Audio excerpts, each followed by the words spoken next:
Chapter 10, which is about a Hemulan's stamp collection, a swarm of grasshoppers, and a horrible tornado.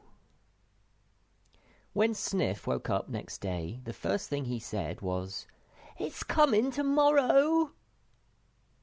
"It's so big," said the Snork Maiden. "Nearly as big as a house." All the steam had disappeared in the heat of the comet, and they could see right across to the other side where the bottom of the sea gradually sloped up to the beach again. They hadn't far to go. "Trees!" shouted Snufkin, pointing, and they all set off in a tremendous hurry to get there, without even waiting to put their stilts on. "Silver poplars!" puffed Moomin Troll as he stumped up the sandy beach. "Moomin Valley can't be far off now." The Snork began to whistle, and they were all so pleased to be on dry land again that they hugged each other in their excitement. Then they set off again for home. As they were going along, they met a house troll coming towards them on a bicycle. He was red in the face with heat, for house trolls can never take off their fur coats.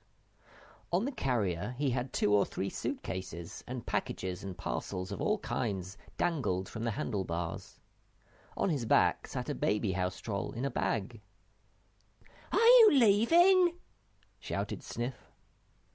The house troll climbed off his bicycle and said, "You may well ask, little animal. Everybody who lives in the neighborhood of Moomin Valley is leaving. I don't think there's a single person who intends to stay there and wait for the comet." "How is it you all think the comet is going to fall just there?" asked the Snork. "Well, you might say by word of beak," said the house troll. "The muskrats send the information round through the birds, and it is quite obvious to any self-respecting house troll that the comet will fall in Moomin Valley." "Oh, by the way," said Moomin Troll, "I believe our families are distantly related, and when I left home my mother told me to give you her kind regards if we happen to meet." Thank you, said the house troll hurriedly, "and the same to your poor mother. It may be the last time I shall be able to send greetings to her, because she and your father absolutely refused to leave the valley.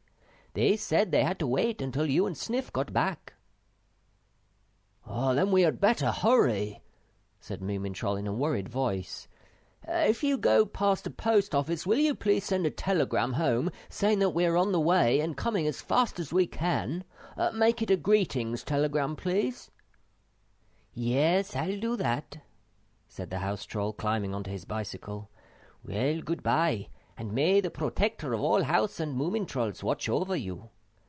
And he pedalled earnestly away. "Did you ever see so much luggage?"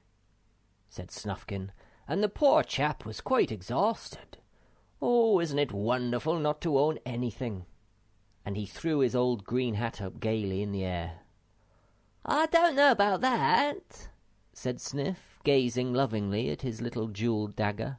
"It's nice to have beautiful things that really belong to you." "Now we must get on," said Moomin Troll. "They're waiting for us at home, and I'm sure that can't be much fun."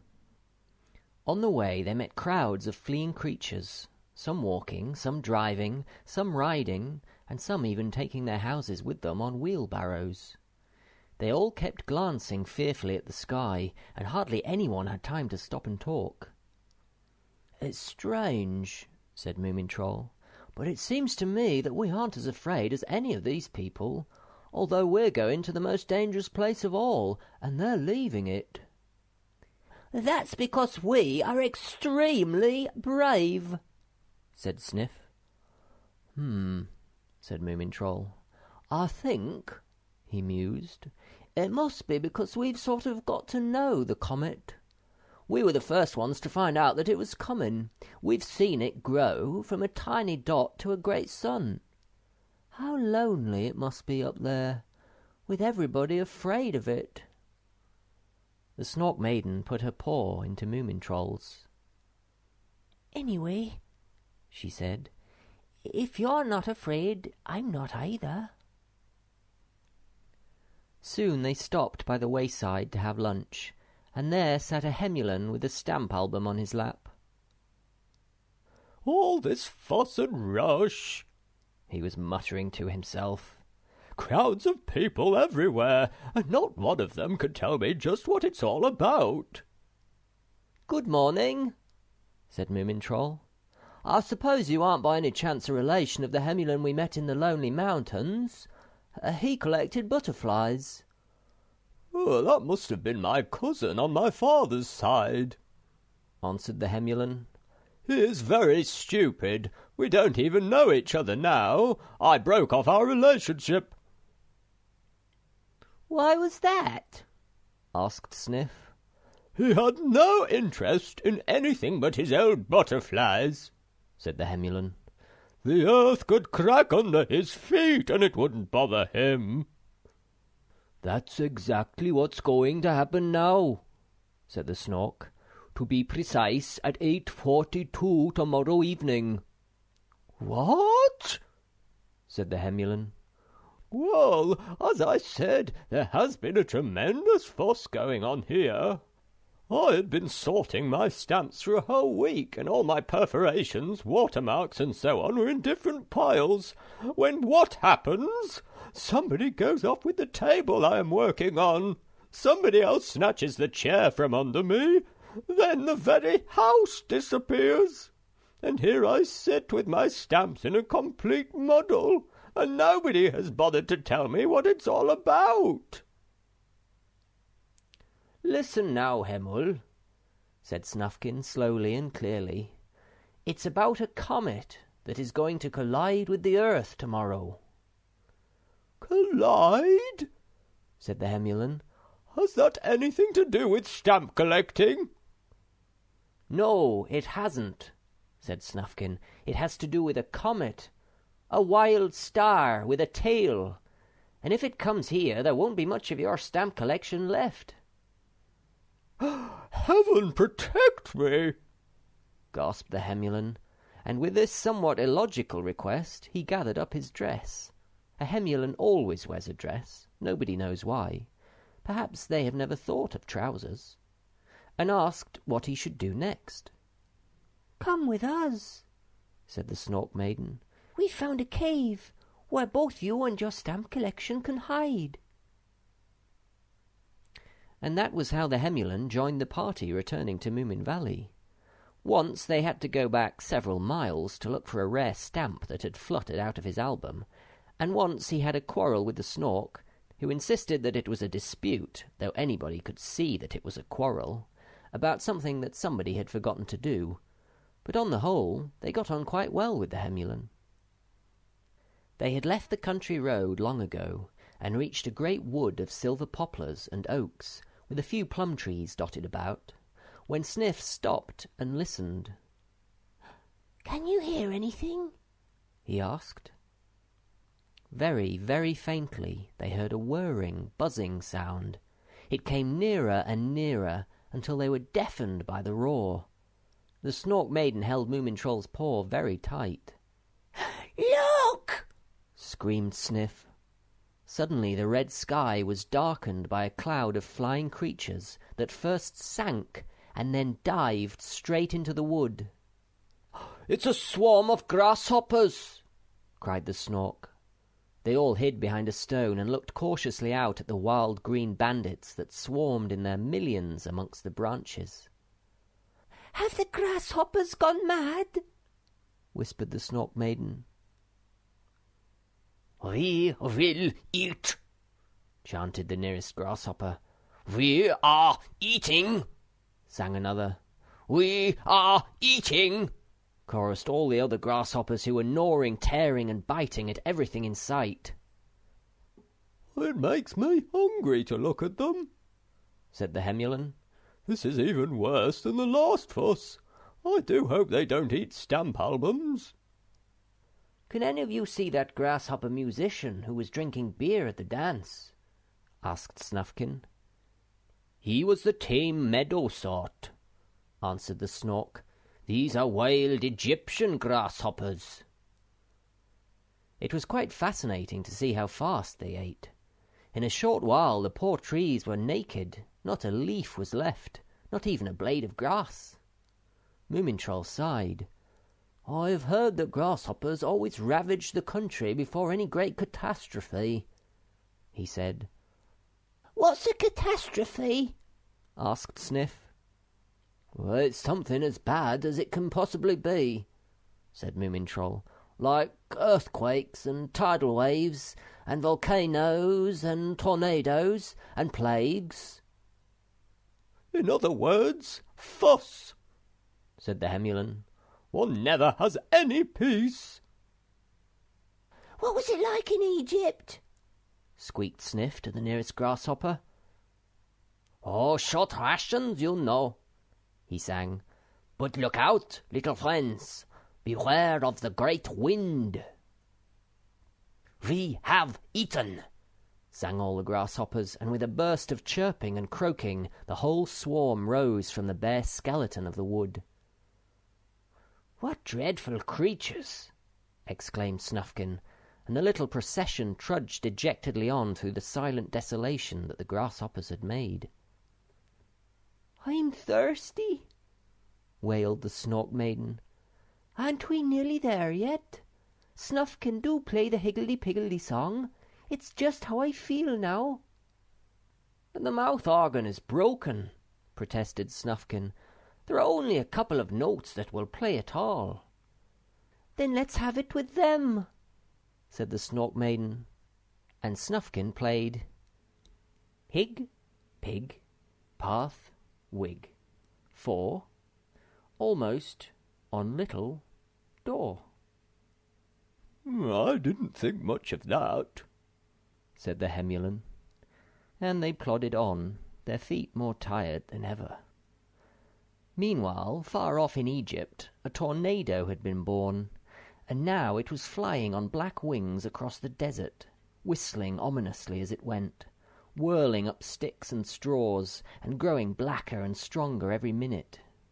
It began sweeping trees away and lifting the roofs from the houses in its path. Then it threw itself across the sea, and, climbing over the mountains, came at last to the place where the valley of the Moomins lay. Sniff, who had long ears, heard it first. It must be another swarm of grasshoppers, he said. They all raised their noses and listened. It's the storm this time, said the Snork Maiden, and she was right. It was the great storm the grasshopper had warned them about. The heralds of the tornado came howling through the bare tree trunks. They tore off Moomin Troll's medal and blew it right into the top of a fir tree. They bowled Sniff over 4 times and tried to take Snufkin's hat away from him. The Hemulan clutched his stamp album, cursing and muttering, and the whole lot of them were blown through the wood and out onto an open moor. This ought to be arranged a little better, shouted the Snork. A fine wind like this and nothing to sail with. Nothing to sail in, either, said Snufkin, which is more important. They crept down under the roots of a tree to discuss things. I made a glider when I was small, said Moomin Troll. It flew very well. A balloon wouldn't be such a bad idea, said the Snork Maiden. I had a sausage one once, yellow. Just then a baby tornado dived under the tree roots and took hold of the Hemulan's stamp album, whirling it high up in the air. With a howl of anguish he leapt to his feet and set off after his treasure. He staggered and fluttered, and the wind got under his wide skirt and carried him off over the heather. He flapped away like a great kite. The Snork looked thoughtfully after him and said, I think I've got an idea. Follow me, all of you. They found the Hemulan some distance away, sitting and moaning to himself, quite overcome with despair. Hemul, said the Snork, this is a terrible catastrophe, but will you be kind enough to lend us your dress for a short time? We want to make a balloon out of it. Oh, my stamp collection, wailed the Hemulan. My life's work. Oh, my magnificent collection! Rare, unique, irreplaceable, the best in the world! Listen, take off your dress for a minute, will you? Said the Snork. What? Said the Hemulan. Take off my dress? Yes, they all shouted. We want to make a balloon out of it. The Hemulan went red with anger. Here I sit in distress, he said, after a terrible accident caused only by your rotten old catastrophe, and now you want to take my dress. Listen, said the Snork. We'll save your stamp album if you'll only do what we say. But hurry up, this is only the beginning of the tornado, like a gale warning. When the real thing comes, it's safest to be up in the air. I don't care a straw about your tornado or your comet, shouted the Hemulan, who had worked himself up into a real rage. When it concerns my stamps... But he got no farther, for they all threw themselves on top of him, and in a twinkling they had pulled his dress over his head. It was a very large dress, with a frill round the bottom, which he had inherited from his aunt. They only had to tie up the neck and the armholes, and it made a perfect balloon. The Hemulan cursed and muttered fiercely, but nobody paid any attention to him, because away on the horizon they could see the real tornado approaching. It looked like a great spiral-shaped cloud, and it came whirling over the forest with a wild howling roar, rooting up the trees and throwing them down like matchsticks. "Hold on with all your might!" shouted Moomin Troll, and they all caught hold of the frill on the Hemulan's dress and knotted their tails together for safety's sake. The tornado had arrived. For quite a long time they could neither hear nor see, but the Hemulan's dress lifted them up, higher and higher, and carried them over the moor, over mountain tops and dried up lakes, on, and twilight came, and then darkness, before the tornado lost its breath and died.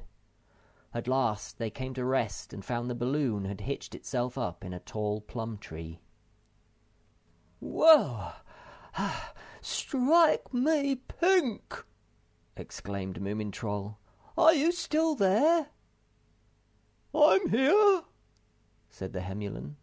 and I wish to point out now, before anything else happens, that I will not join in these childish games in future. If you will fool about like this, you must do it without me. This time they all felt too exhausted to start explaining everything to the Hemulan again. "I'm still here, and I've got my looking-glass too," said the Snork Maiden. "And I've got my hat," said Snufkin, "and the mouth-organ."